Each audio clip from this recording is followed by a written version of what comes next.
Basi tuanze kipindi chetu. Tuombe. Baba yetu na Mungu wetu mtakatifu, tunakushukuru kwa ajili ya neema yako ya ajabu na upendo wako mkuu katika maisha yetu. Imekupendeza tena siku ya leo tupate kibali mbele zako kuendelea kujifunza neno lako, maadili yetu kama watumishi wa Mungu. Na sasa tunahitaji Roho Mtakatifu endelee kusema nasi, tufundishe kujua mapenzi yako na makusudi yako juu ya maisha yetu. Tunaomba na kuamini katika jina la Bwana wetu Yesu Kristo. Amen.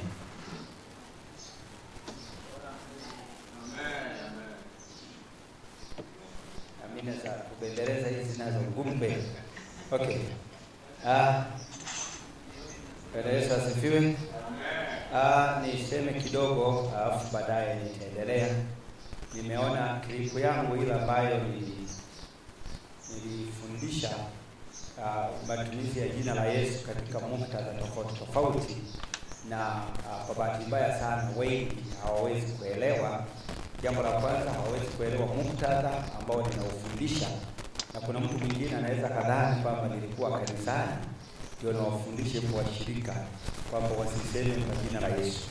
Jambo la kwanza nililolibaini katika klipu ile ni kwamba kila mmoja, kwanza wengi wanaangalia comment tu ndio anajibu, yani hasikilizi ila anaangalia nini ile comment, na wengi wanasikiliza tu pale, na of course kama hatajua muktadha wapi nimezungumza, moja kwa moja lazima atakuja na matokeo ya kusema kwa sauti.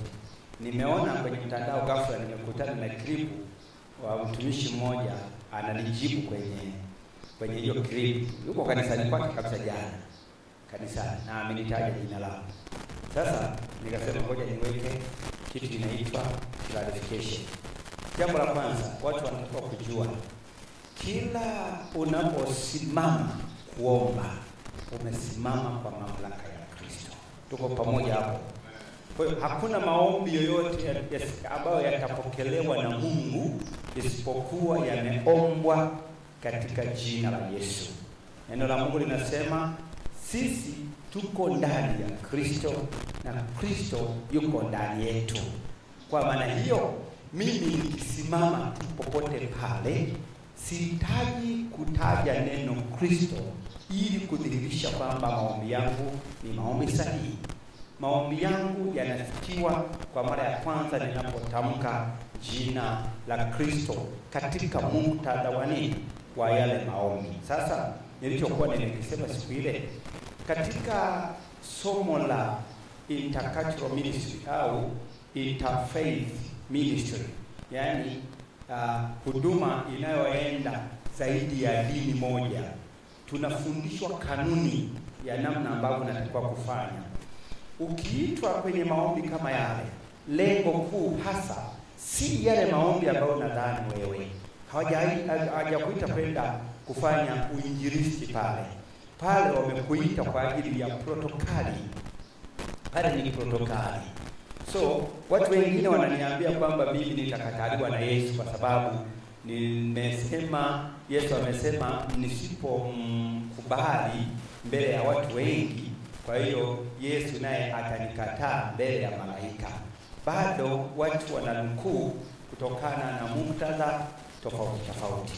Labda ili niendelee na somo lingine na tufunge mjadala huu, niufunge mjadala huu kwa kusema hivi.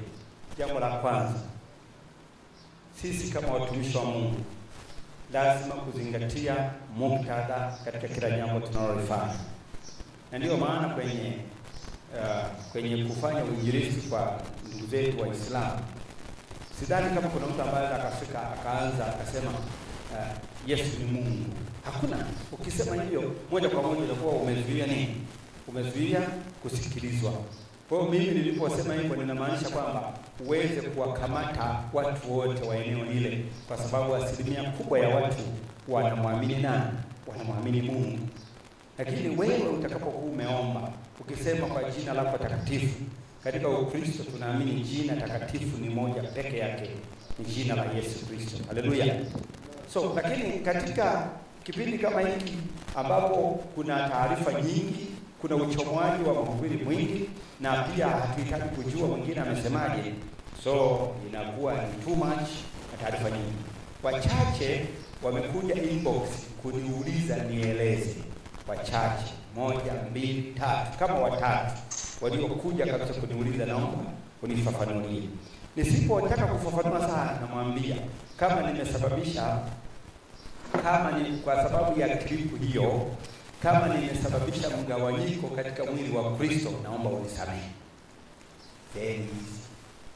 Kama nimesababisha nini?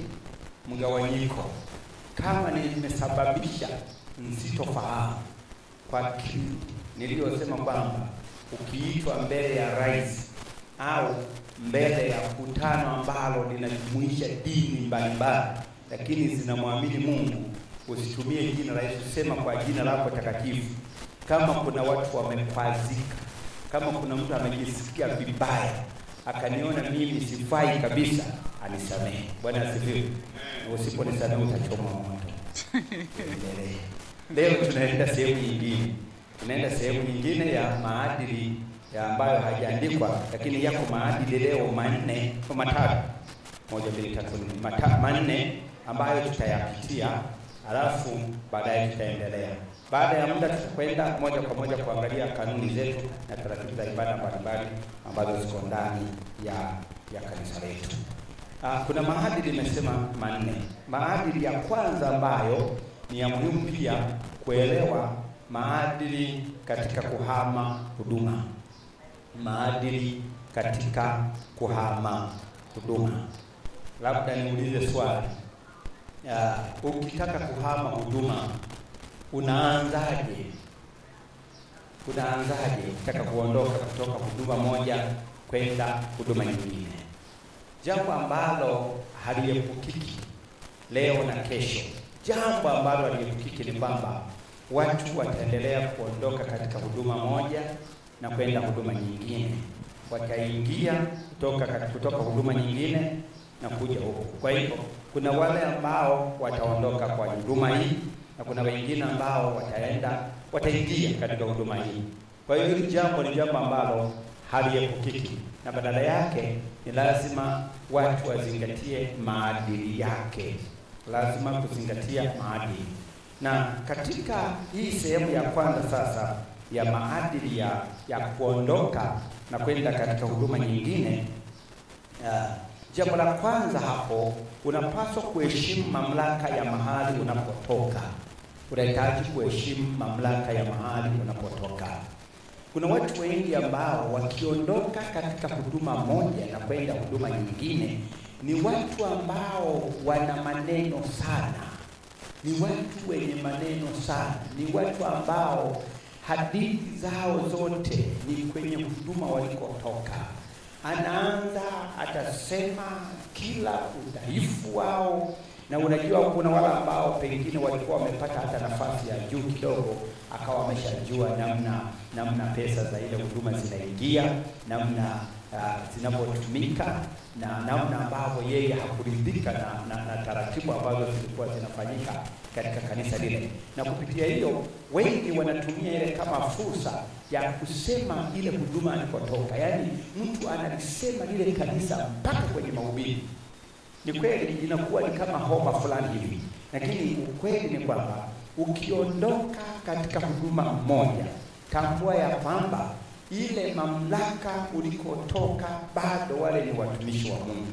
Wanaweza wakawa na udhaifu tofauti kwa sababu ni wanadamu. Na John Calvin aliwahi kusema hivi, kanisa linaloonekana ni kanisa ambalo linaongozwa na wanadamu. Wanadamu ni dhaifu, na kwa sababu ya udhaifu wa wanadamu inaweza kaingia katika migogoro, inaweza ikasababisha mkaachana. Kwa hiyo mnapoachana, hakikisha kwamba ile mamlaka ulikotoka inabaki kuheshimiwa. Kuna maisha hapa duniani. Unaweza ukaondoka leo umetukana watu, lakini siku nyingine unaweza ukawahitaji watu wale ambao uliondoka kwao kwa kuwatukana, siku moja ukawahitaji. Kwa hiyo hakikisha heshimu mamlaka mahala ulikotoka. Lakini jambo lingine hapo, kabidhi huduma hiyo kwa amani. Kabidhi huduma kwa amani. Kuna watu ambao wanaondoka bila kukabidhi document yoyote. Kuna watu wanaondoka Tena anasema hivi vitu ni vya kwangu, hata kama ni vitu vya kanisa. Na ndio maana wachungaji, nisikilizeni, hakikisha kanisani kwako kinajulikana kipi ni cha kanisa na kipi ni cha mchungaji. Tuko pamoja? Kipi ni cha kanisa, kipi ni cha mchungaji? Kwa sababu siku ukitaka kuondoka, washirika au ofisi ya kanisa hilo au ya huduma hiyo watakuja na kuona kila kitu kilichoko kanisani ni cha nini? Ni cha kanisa. Utafanyaje? Utafanyaje? Ili tusiingie kwenye kesi, mara mnakimbizana mahakamani, mara mnakwenda kwa mtendaji, mara ni vizuri ikawepo orodha na viongozi wa kanisa wajue ya kwamba hiki ni cha mchungaji, hiki ni cha kanisa, hiki alinunua mchungaji. Na ukinunua kitu kwa ajili ya kanisa, hakikisha unatoa maelezo ya kutosha kwamba kitu hiki nimenunua kwa pesa yangu, lakini nimekitoa kwa ajili ya kanisa. Tumekuwa na migogoro ya viwanja. Wachungaji walitoa viwanja kwa makanisa, wakati ule walikuwa na moyo mzuri, lakini baadaye wakagundua kwamba kumbe wametofautiana.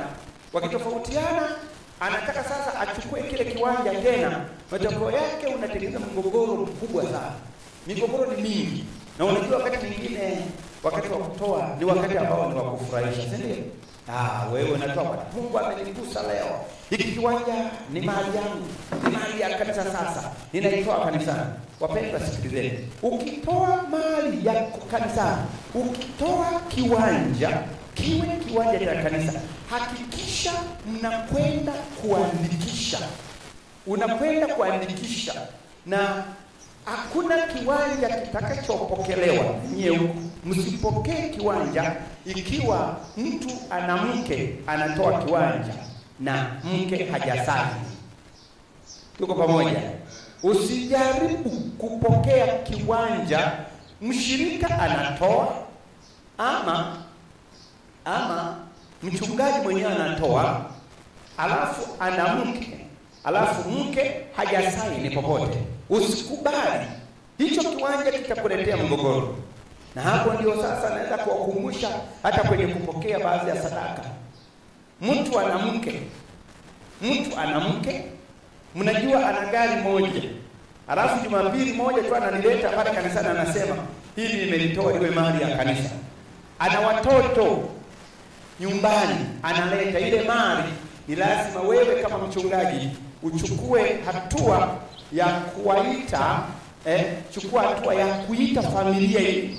Kwanza unaweza ukaiita ile familia, sio kwa niaba ya kuwauliza mmekubali. Ukaita ile familia ukaiambia, ninawashukuru kwa sadaka hii. Na mnaonaje tukiweka kumbukumbu ya sadaka hii maalum kwenye maandishi? Hiyo ni hekima. Sasa ukienda kutafuta kwenye kipengele cha kwenye Biblia, hii hekima haipo. Utatafuta, haipo. Na kwa sababu hiyo tuwe makini katika hili, kwa sababu mwisho ukitaka kuondoka, utakapotaka kuchukua kila kitu itakuwa shida. Nimeona wachungaji wengine kama migogoro haijawa vizuri, ataondoka na kile kitu, mabenchi, viti, vyombo vya muziki. Unajua ni sababu gani pia? Kwa sababu ofisi haijahusika na chochote.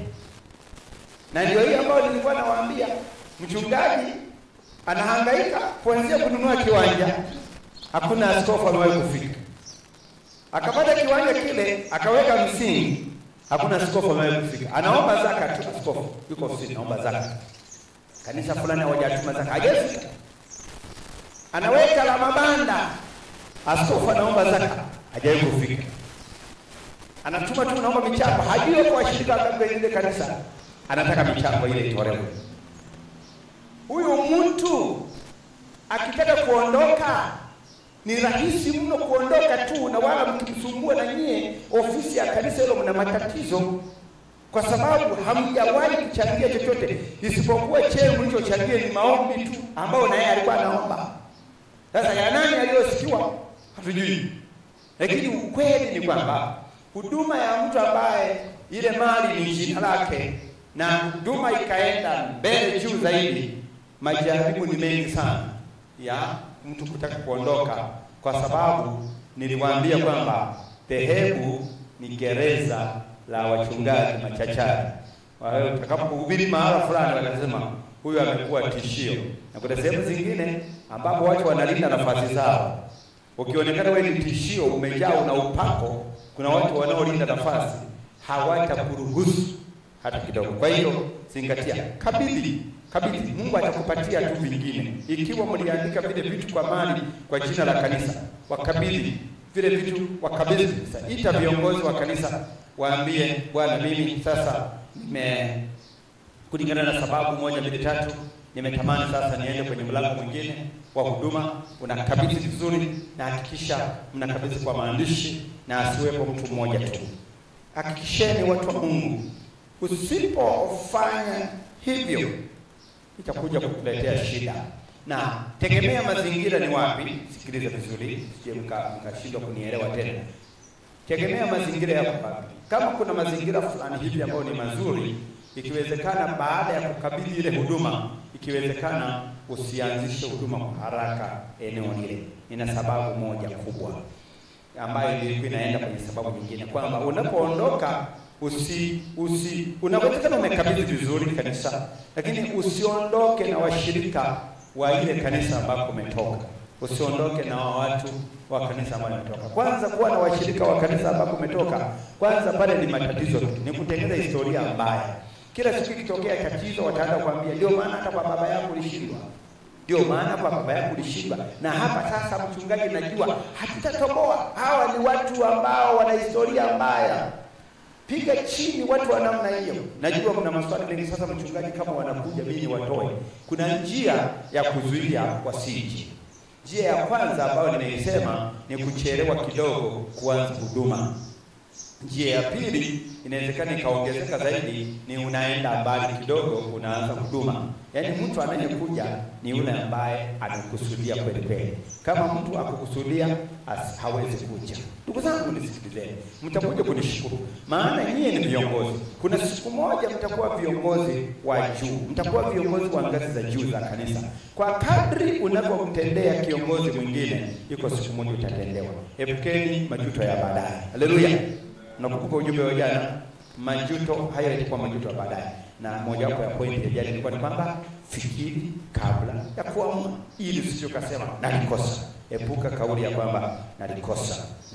Wasiliana na viongozi rasmi kabla ya kuondoka. Waebrania sura 13 mstari 17. Waebrania 13:17 inasema, wakumbukeni wale waliokuwa wakiwaongoza. Kumbukeni wale ambao walikuwa wakiwaongoza.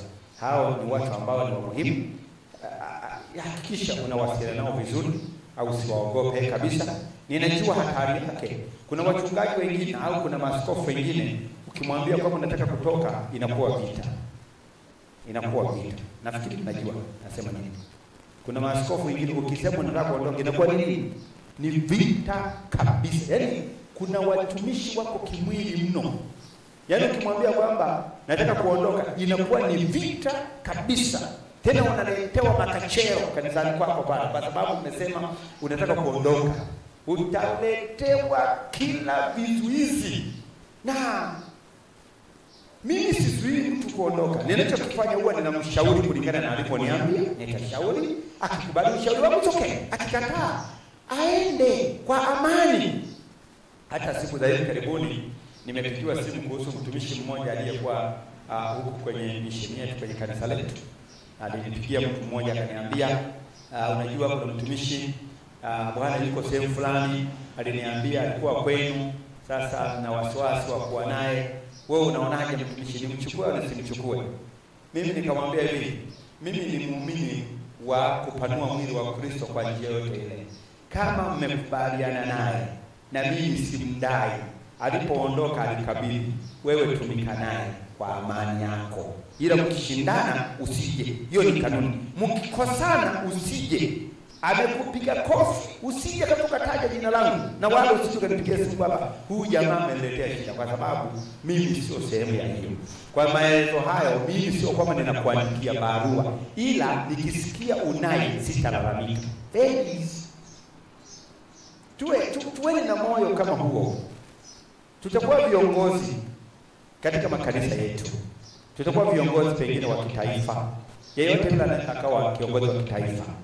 Nisikilizeni, watu wanapokuja na maoni kama haya washauriwe vizuri na waruhusiwe ikiwezekana kwenda katika mlango mwingine wakamtumikie Mungu badala ya kuondoka katika mwili wa Kristo. Haleluya. Mimi ni mimi ndio mtazamo wangu. Inawezekana mtazamo wangu kawa ni tofauti na wengine, lakini mimi naamini ya kwamba huu ni mtazamo wa Biblia vizuri.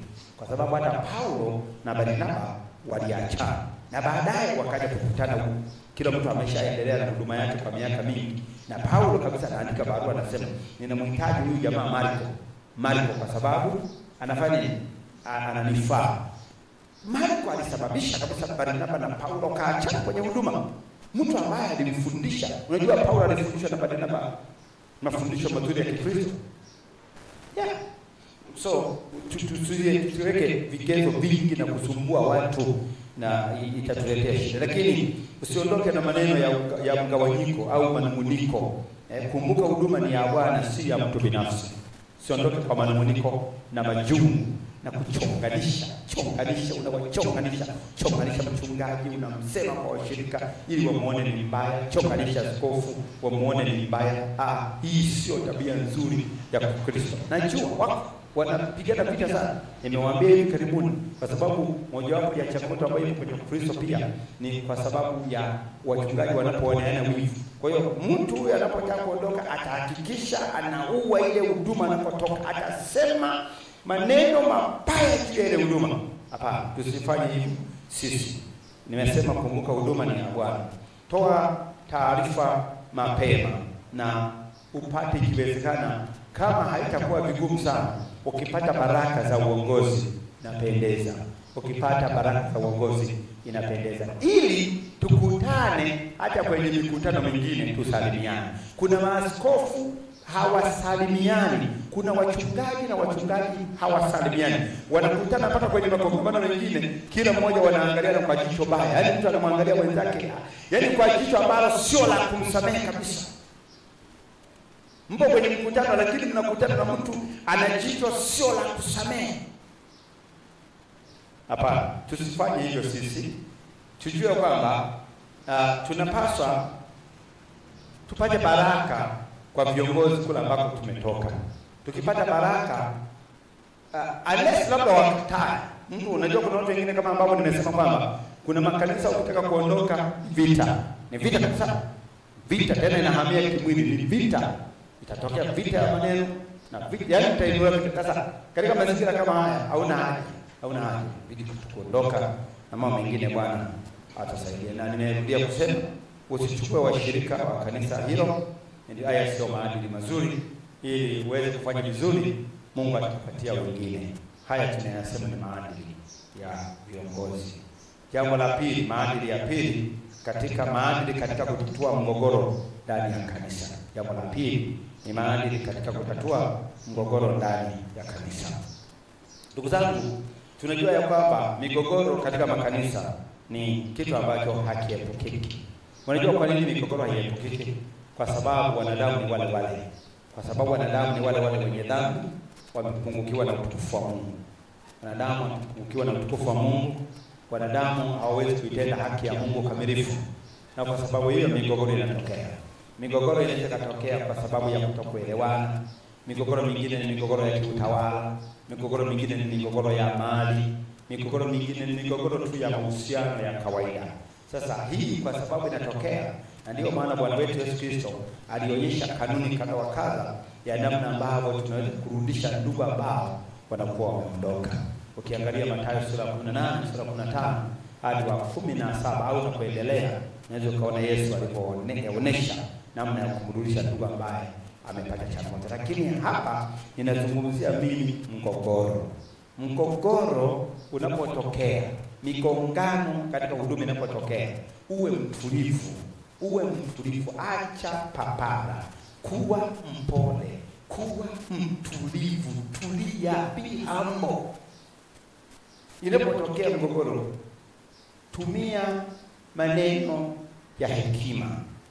Kwanza, katika kutumia maneno ya hekima, tunaanza kwa kuangalia Yesu alisemaje. Yesu alisema hivi, kunapotokea shida, mwambie mtu moja kwa moja, mkiwa wawili, kabla ya kuita wengine. Zungumza naye. Huyu mtu ukizungumza naye, maana yake inawezekana kuna tofauti ambazo mnaweza mkazimaliza ninyi wenyewe. Kuna watu wengine ambao siku hizi wanafanya kitu cha ajabu sana.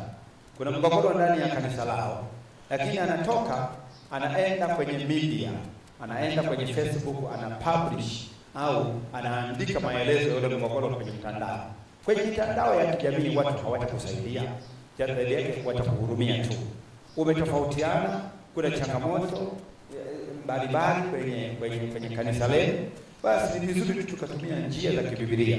Jambo la kwanza katika njia ya kibiblia nimeshasema tayari kwamba nenda ukamuone huyo mtu kama imejitokeza mgogoro. Nazungumzia mgogoro ule ambao ni mgogoro wa nini? Mgogoro wa juu. Wewe kama wewe au katika kanisa moja. Migogoro kama hiyo itatokea. Inapotokea, hakikisha usijaribu kutangaza, usijaribu kutumia majukwaa mengine badala ya jukwaa la watu wawili kwanza. Jukwaa la kwanza ambalo ni la muhimu ni la watu wawili. Mkigombana na mtu, acha kutoka na kutangaza hata kabla ya kuanza kuzungumza na yule mtu. Lakini hakikisha katika mgogoro lengo lake liwe maridhiano. Lengo liwe maridhiano. Yaani lengo la kukutana pamoja iwe maridhiano. Msikutane kwa lengo la kuharibu, na lengo lake iwe maridhiano. Tunasema kwamba wachungaji, kwa namna yote ile, hakikisha unatunza siri ya makubaliano ya kwanza au maridhiano ya kwanza. Kama wewe ni mchungaji na uko katika level ya kanisa lako, kukitokea mgogoro, tumia kanuni ile ya kuziita pande mbili ambazo zimetofautiana. Lakini nataka nikusaidie kidogo hapo kwamba inapotokea mgogoro ambapo mmoja ni Mkristo na mwingine sio Mkristo, usijaribu kuwaita pamoja katika meza moja. Unasikia? Hakuna uhusiano kati ya Beliali na nani katika Wakorintho sura ya ngapi ile? Musa Beliali na Baali na umesahau. Hakuna uhusiano kati ya asiyeamini na asiyeamini katika muktadha kama ule. Ikitokea kwamba tatizo ni la kijamii kule na wamegombana huko, wewe sio mwenyekiti wa mtaa. Sikiliza, wewe sio mwenyekiti wa mtaa. Usisimame kama mwenyekiti wa mtaa. Utakuja kupata shida. Hauna ulinzi wa kisheria, utapigwa makofi utakapokuwa unataka kushauri. Mpaka yule ambaye amekuamini kwamba natamani utushauri katika eneo hili. Hata kama mtu ni mume na mke wametofautiana, mume hasali lakini mke anasali, kama mume ambaye hasali ataomba umsaidie, kwa sababu kuna mmoja yuko ndani ya Kristo na ni familia moja, hapo unaweza kuwashauri. Lakini kama mtu ametofautiana jirani yake ambaye ni mpagani, alafu huyu ambaye yuko ndani ni Mkristo, alafu yule mpagani akasema kwamba anataka kuja kwako ili mkae kesi, hapo hakuna kesi. Usijaribu kukaa kikao kama kile. Ukijichanganya ukakaa, utadhalilishwa. Atadhalilishwa huyu mshirika wako. Akidhalilishwa huyu mshirika wako, utakuwa umepoteza mtu. Tumieni hekima katika kutatua migogoro. Kuna maeneo mengine ambayo hatutaweza kutatua migogoro hiyo. Kwa hiyo zingatia vizuri. Lakini wapi? Nimesema weka siri ya mazungumzo ambayo mnazungumza. Weka siri ya mazungumzo ambayo mtazungumza. Na kama mgogoro ulikuwa ni wa wazi sana, kama mlitofautiana mpaka mkafika mbali, mkafika mahakamani, mkafika kwenye vyombo vya sheria, mgogoro ule unaweza kutangazwa tu kwamba tumemaliza kwa njia 1, 2, 3 hadharani. Lakini siri tunatunza ikiwa hakuna watu wengine wa nje ambao wameelewa. Jambo la 3, maadili katika ushauri. Nilikuwa nasema migogoro, sasa tunakwenda maadili katika ushauri. Ndugu zangu, tukumbuke kwamba tunahitaji kutoa ushauri kama wachungaji kwa namna inavyowezekana. Kuna watu ambao watakuja kwetu wakihitaji msaada, wakiwa wanapitia kwenye vipindi vigumu kwenye maisha yao. Sio migogoro tu, bado watu wanapambana na ndani, kuna mgongano wa ndani ya mioyo yao. Kwa hiyo tutumie fursa kama zile kuwasaidia washirika wetu kanisani. Ikitokea watu wamekuamini kwamba waje kushauriwa na wewe, tunasema kwamba usijaribu kutoa maoni kwa muktadha wa dunia. Dunia ina maoni ya aina nyingi. Dunia ina maoni ya aina nyingi. Na kwa sababu hiyo usijaribu kutumia maoni ya kidunia. Kuna siku moja mtu mmoja alikuja kwangu akawa naomba ushauri. Akaniambia, mchungaji, naomba unishauri. Nikasema, unataka ushauri gani? Kwa sababu watu wanaokuja kushauri pia wanakuja, kuna wale ambao wanakuja kujaribu ili wapate leseni ya kila ambacho wanakifanya waendelee kukifanya, na kuna wengine ambao kweli wanahitaji msaada. Akaniambia, mchungaji, mchumba wangu tumekuwa tukivutana naye sana.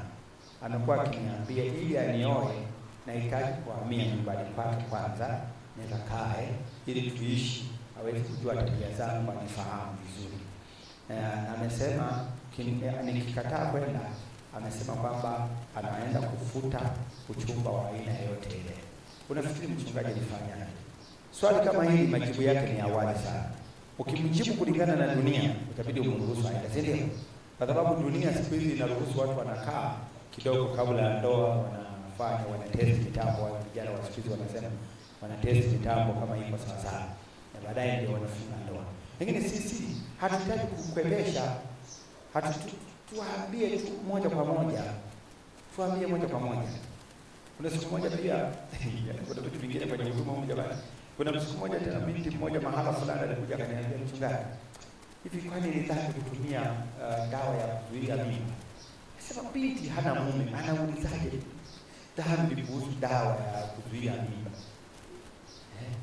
Nikamwambia, kwani unataka nini? Nataka kujua unachotaka kufanya nini? Hapa nataka kujua tu. Nikamwambia, kama uko ndani ya ndoa, mimi sidhani kama kuna dhambi, maana hili nalo lina mtazamo wake na lazima uruhusu maoni. Kuna wengine ambao wanaona ni sawa, kuna wengine ambao wanaona sio sawa. Lakini mimi nikamwambia, mimi kwa upande wangu kimaadili sifanyi shida. Akasema, lakini mimi nilikuwa natumia kuna dawa fulani. Akasema, ni msichana huyo hana mume na ni mshirika. Sasa mtu kama yule ukimshauri, si unashindwa hata kuhubiri tu kimaadili, kwa sababu utajikuta umemsema mwenyewe tu. Akaniambia kwamba yeye alikuwa anatumia akaieleza pale. Nikamwambia, madawa hata sijui hizo dawa unazozisema, cha kufanya ni kwamba wewe dawa hizo za nini? Wewe za nini? Hapana, ni tahadhari. Akaja sasa akafunguka akaniambia ni tahadhari. Umeona hiyo? Akasema ni nini? Yaani mtu anakuambia hiyo ni tahadhari. Yaani fikiria, binti anamwambia anatumia vidonge vya kuzuia mimba kama tahadhari. Sasa tahadhari ipi kama wewe hufanyi uasherati? Kuna tahadhari gani? Sasa nilishtuka sana. Sasa watu kama hawa wanapokuja na huku wana majibu ya moja kwa moja, ni lazima tuweze kuona, uambie wazi, usitoe maoni yako. Toa maoni kwa mujibu wa neno la Mungu. Bwana asifiwe. Maoni yako yasiepuke neno la Mungu. Maoni yako yawe sawa sawa na neno la Mungu. Tulijifunza kidogo, lakini nirudie. Ukishauri mtu, usitoe taarifa zake kwa watu wengine. Kwa mfano, ukasema kabisa, ukaenda nyumbani, nishawaambia, unafika unaanza kusimulia mke wako. Niliwaambia kwamba hakikisha unapima mke wako kifua chake kina ujazo wa lita ngapi. Kuna wanawake wengine kifua chao kina ujazo wa lita 1, kuna wengine ujazo wa lita 20, kuna wengine wana ujazo wa mpaka lita 100. Huyo wa lita 100 unaweza kumwambia kwa sababu kitatumbukia. Huyo mwingine wa lita 1, rafiki yangu, ukishampa taarifa tu, zikishaingia zimejaa, anataka zipungue, atatoka nje asubuhi, mtaa wa kwanza watajua taarifa ya mshirika wako. Utaweza kumsingizia huyo mama kama hajaokoka. Huyo mama ameokoka kabisa, ila wewe hujapima kifua, anaweza kumundu mambo ya namna gani? Na ninaposema hivi, wa mama wachungaji wanakuwa kunielewa kwamba mimi siwadogodeshi. Kudogodesha mtu maana yake unamshusha. Hapana, siwashushi hadhi. ninachojaribu kueleza ndio usahihi. Na ndio maana kama unataka kuona wala ambao huwa mnafanya ushauri na mama mchungaji akiwepo karibu, kuna mshirika mwingine anaweza akasema naomba mama aende kidogo pale. Hajaipona. Kwa nini nafikiri anaomba aondoke mama mchungaji kidogo? Anaamini ya kwamba anapokwenda kukueleza jambo hili, anaamini litatulia kwako peke yake. Itakuwa ni aibu sasa na wewe, mtu aliyekuwa ameondolewa akawekwa pembeni, na wewe ndio ukawa sasa wakala wa kwenda kueleza ala. Yaani alipokuondoa pale ndio alishuka sasa unataka nikwambie, hebu kanipashie maji kwanza. Mama atakimbia haraka huko kwenda kupata maji kwa sababu akina mama wanatafuta habari. Hata hebu peleka na bafuni kabisa kabla sijakusumulia. Hata peleka. Kama unataka kuja kusumuliwa ndani ya nyumbani kwako, ukitaka kutesti mitambo, niwaambie jinsi ya kutesti mitambo.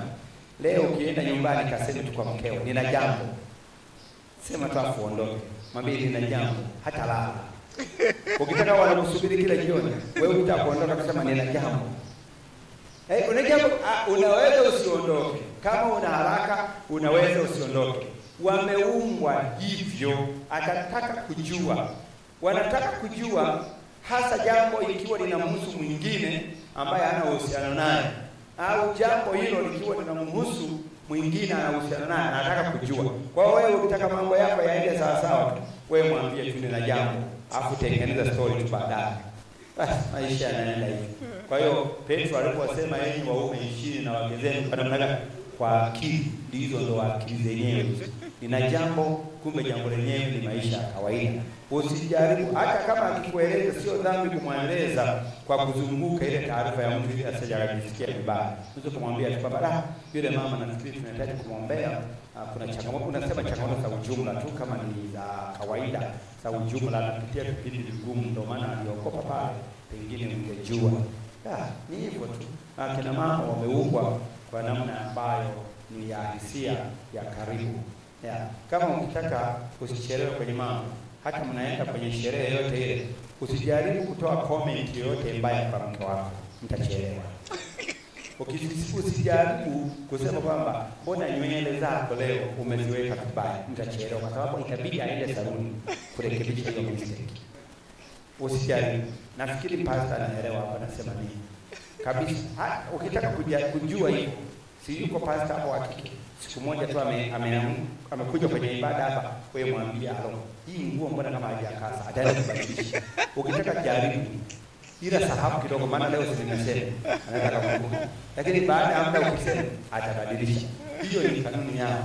Siku moja nilikuwa naenda kwenye sherehe hapo, nikawa mama amekuja, alikuwa amechelewa, akaja amevaa nguo fulani, akaniuliza lazima uulize hii nguo unaiona. Nikachelewa kidogo kukubali au hujaikubali. Nikaingiliwa haraka sijatoa maamuzi. Sasa hapa nikaanza kupiga mahesabu. Nikicomment tu kwamba hii ina shida, hapa tutachelewa kwenda.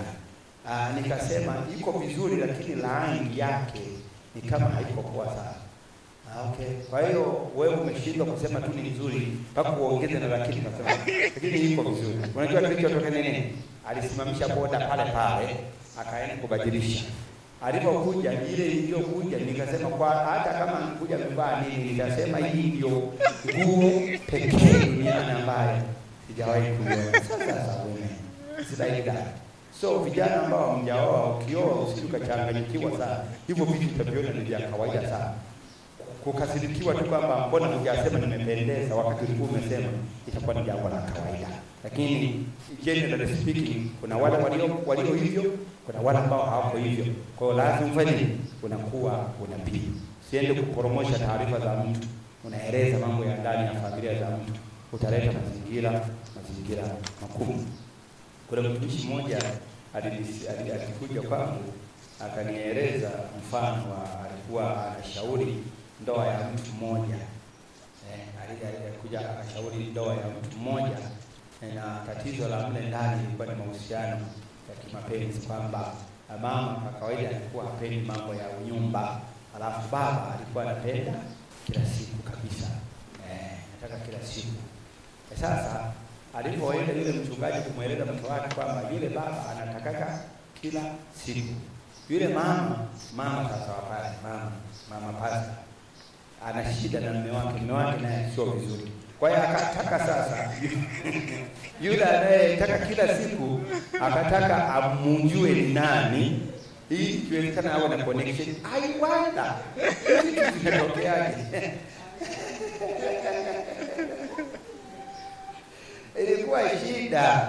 Nilikuwa shida kwa pastor tena kabidi protect ile siri ili kumlinda wa ndani.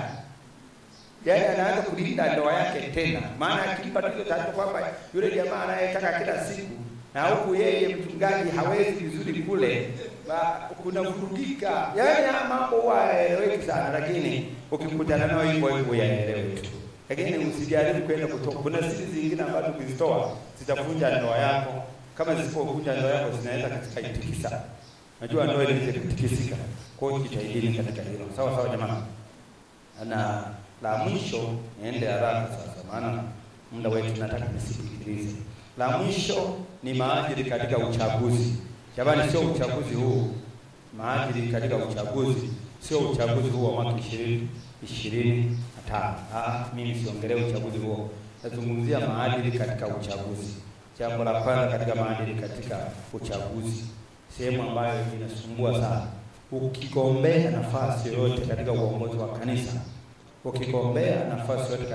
wa kanisa, ukashinda, acha kudharau wengine. Ukishinda, acha kudharau wengine. Heshimu wengine. Waunganishe. Mojawapo ya maeneo ambayo huwa yanavuruga kabisa, yanavuruga amani mpaka ya makanisa, uchaguzi huwa unawagawanya sana watu. Nyie mnaweza msijue sasa hivi kwa sababu waanzilishi wa kanisa bado wapo. Lakini siku wakiondoka wale waanzilishi, wanapokuja wengine sasa, huko ndio inatokea vita kabisa. Kuna vita, kuna makanisa ni vita. Nilisikia kuna kanisa fulani mahala fulani, watu mpaka wanaenda kwa waganga wa kienyeji kuangalia ikiwa watashinda uchaguzi. Kuna viongozi ambao likifika swala la uchaguzi ndani ya kanisa wanahonga mpaka washirika, wanahonga wazee wa kanisa. Wale wazee wa kanisa ambao wanaenda kwenye vikao vya juu huwa wanapata hela sana wakati wa nini? Wakati wa uchaguzi. Wanapiga hela. Kwa sababu gani? Kwa sababu watu wamepoteza maadili. Maaskofu wengi wanaenda kupiga kampeni za kijanja. Mtu alikuwa hatembelei makanisa, anaanza kuyatembelea sasa. Kwamba jamani, yaani mimi nawapenda sana. Nyie ni watu wazuri sana. Nyie ni watu wema. Huu ni ukweli usiopingika. Ndugu zangu, nisikilizeni. Ukigombea ukashinda, waunganishe wale watu. Ukigombea, tutumie njia nzuri za kampeni. Sisi ni Wakristo. Haya mambo yako kwenye katiba, lakini nimeona ni ya muhimu kuyasema kwa sababu katika katiba hakuna sehemu inayosema ukishinda waunganishe watu. Kampeni au kura au uchaguzi una kawaida ya kuwagawanya watu kuwa vikundi. Kuna watu ambao watamfuata kiongozi wa zamani, au kuna watu ambao watamfuata yule ambaye anagombea sasa. Na kuna kanuni ya ujumla kwamba ukikaa muda mrefu kwenye madaraka lazima utapata wafuasi wengi, lakini pia utapata maadui wengi. Na kwa sababu hiyo hakikisheni ukishinda waunganishe watu. Lakini ukishindwa, hapo ni kipengele kagumu. Ukishindwa katika kanisa, ndugu zangu, ukishindwa, kanuni yetu ni kukubali. Inawezekana michakato haijaenda sawa ulivyotaka. Inawezekana hapakuwa na uwazi wa kutosha. Lakini ukishindwa, tumia maarifa ya kukubali. Usitafute wafuasi wa upande wako halafu waambie wakaandamane. Usiwaambie wakaandamane.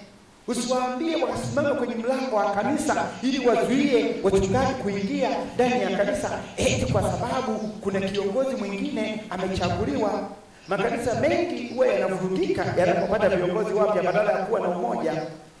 Viongozi wapya tunatamani waunganishe kanisa, lakini badala yake wakati mwingine wanafanya kanisa liwe limegawanyika.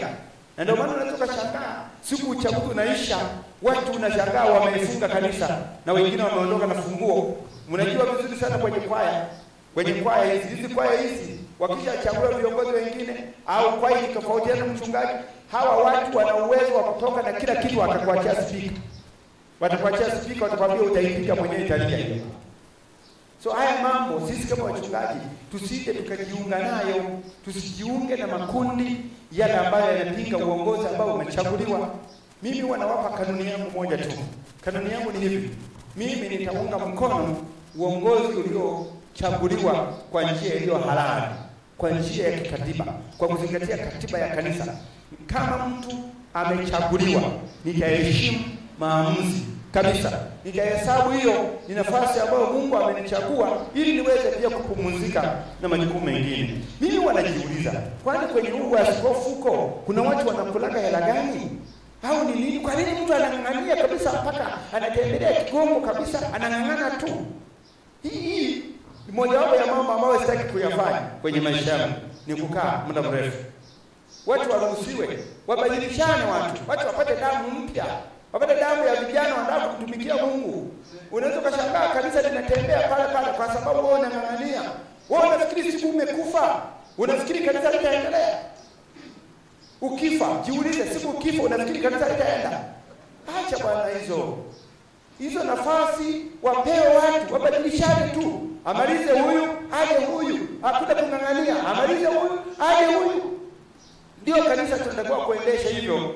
Kama tukiamua kutumia demokrasia, tutumie hiyo njia kwamba watu wote waruhusiwe, tusiwepo na masharti ya kwamba sasa kuna huyu atakiwa kuchaguliwa, huyu au ana magenge atakiwa kuchaguliwa. Na ukishindwa, nimesema usitengeneze makundi ndani ya kanisa, usitengeneze kundi la walioshindwa, kwa sababu kundi la walioshindwa halitamsupport kiongozi aliyekuja. Ataendelea kupambana hivyo, ataendelea kuhangaika na migogoro mpaka anamaliza uongozi, anahangaika na migogoro. Mnaona kwenye makanisa mengi, yaani kiongozi mpya anaingia, anaanza kuhangaikia migogoro. Tangu aingia anahangaikia migogoro haishi, inazaliwa kila ilipoitwa leo, mpaka anamaliza uongozi anahangaikia na migogoro. Akiulizwa kwamba umeisaidia nini kanisa, anaanza kusema nilitatua mgogoro fulani, lakini hawezi kusema uliibuka mgogoro mwingine. Hii ni shida. So ninajaribu kusema haya mapema kwenu kwa sababu bado hamjaingia kikamilifu, lakini wakati mnapoingia, heshimuni maamuzi, heshimu kura. Acha kuomba watu wakuunge mkono kanisani. Simama mbele, sema kwa wazi kwamba nimekubali kabisa huyu ni mtumishi wa Mungu, amechaguliwa na Mungu. Lakini pia ukishachaguliwa au umeshindwa kura, ulikuwa kiongozi, narudia tena kwenye kanuni ya kwanza, kabidhi dokumenti zote. Acha kung'ang'ania mihuri. Kuna wengine akikosa kura anang'ang'ania mihuri alionayo. Uking'ang'ana sana wataenda kuchoma mingine. Lakini pia unaweza kushtakiwa kwa kosa la kisheria kwamba inaonekana wewe unaendelea kuitumia ofisi kugonga mihuri. Sasa unashangaa kiongozi anang'ang'ana na dokumenti vya kanisa ambao sio vya kwake, anaondoka, anakataa kukabidhi. Wako wengi waliowahi kuondoka alipokosa kura akakataa kukabidhi. Alafu mtu mmoja akaniambia, mimi siwezi kukabidhi dokumenti hii kwa sababu naamini kwamba uchaguzi ujao baada ya miaka 5 mtachaguliwa tu. Sasa ukabidhi, watu waanzie hapo ambako umeishia wewe. Utumishi wa tenda ni kurithishana. Amen. Ni kurithishana. Leo mimi, kesho wewe. Turithishane kwa heshima. Kabidhi. Acha kuficha madokumenti. Acha kuficha makaratasi. Kabidhi kwa wazi kabisa. Sema kwa wazi. Maeneo ya wazi. Pesa. Maana hapo ndio watu kukabidhi wanaogopa kwenye fedha. Lakini kuwa wazi, kwa sababu sisi wachungaji hatushiki pesa kwa mujibu wa kanuni zetu. Tunaweza tukuleta document na kusema kwamba haya ndio matumizi, ilikuwa hivi na hivi. Zingatieni kwa mujibu wa kanuni zetu. Lakini mimi ninapowaambia ni kwamba watumishi wa Mungu, msijaribu kung'ang'ania madarakani baada ya kushindwa uchaguzi. Kama sisi wachungaji, maaskofu, tuking'ang'ania madarakani, wale tunaowaongoza watakaposhindwa huko mitaani, hautakubali pia, kwa sababu wewe mchungaji ni mtu ambaye wanakuangalia. Kwa hiyo ninaomba hilo lisiwe sehemu yetu katika jina la Yesu Kristo. Bwana Yesu asifiwe sana. Lakini jana nimeshasema waheshimu wale ambao wamechaguliwa na uwaombe. Shiriki kwa furaha, shiriki kwa furaha kabisa, shiriki kwa furaha. Hata kama wamefanya njia ambayo sio nzuri, wamekuibia kura, kama ukitaka kuwa mwenye haki, hauna haja ya kwanza kukata rufaa, unajua nimeibiwa kura. Tunaenda kutumikia mwili wa Kristo. Mwache huyo, ikiwa ameiba kura, Mungu atamhukumu. Mwache aendelee kwa muda ambao uliopo. Kazi ya Mungu hatuifanyi kwa mashindano. Kazi ya Mungu tunaifanya kwa wito ule ambao Mungu ametuitia kwa wakati huo. Tukifanya hivyo, makanisa yetu yatakuwa na amani sana na hakutakuwa na migogoro ya uchaguzi. Lakini unashangaa, unasikia wakati wa uchaguzi wa kanisa fulani, unashangaa mpaka polisi wanakuja kwenye uchaguzi wa kanisa. Yaani mpaka polisi wanapaki defender pale nje. Wanaogopa kwamba kuna kiongozi akishindwa anaweza kukinukisha. Kwa viongozi akishindwa anakinukisha, anasema jamani, anaanza kutuma message kwa wafuasi wake, jamani huku kura sio nzuri, na anasingizia, unajua nimeibiwa. Umeibiwa wapi? Kanisani nani akuibie kura? Au nimekatwa jina? Ukukatwa utakatwa, na si wamechuja. Kwa hiyo tuwe makini na hili, tukubali matokeo kwa moyo, na tukumbuke kwamba kazi ya Mungu ni wito wa heshima, na Mungu anakuwa ametuheshimu na kutupatia kazi hizo. Tusianze kuvurugana. Kwa hiyo tumejifunza leo maadili katika kuhama huduma, maadili katika kutatua migogoro, maadili katika ushauri, na mwisho tumemalizia maadili katika uchaguzi. Zingatieni hayo na Mungu atawabariki. Tumshukuru Mungu. Baba, katika jina la Yesu Kristo aliye hai, tunakushukuru kwa ajili ya neno lako. Tunapojifunza maarifa kutoka kwako Baba, hii ni hekima ambayo Roho Mtakatifu umetupatia. Tunaomba sasa tusaidie, saidia watumishi wako hawa wanapoendelea kujifunza. Wape hekima na maarifa, waweze kujua na kutenda sawa sawa na mapenzi yako ndani ya mwili wako Kristo. Utukufu tunakurudishia wewe, ni katika jina la Yesu tunaomba na kushukuru. Amen.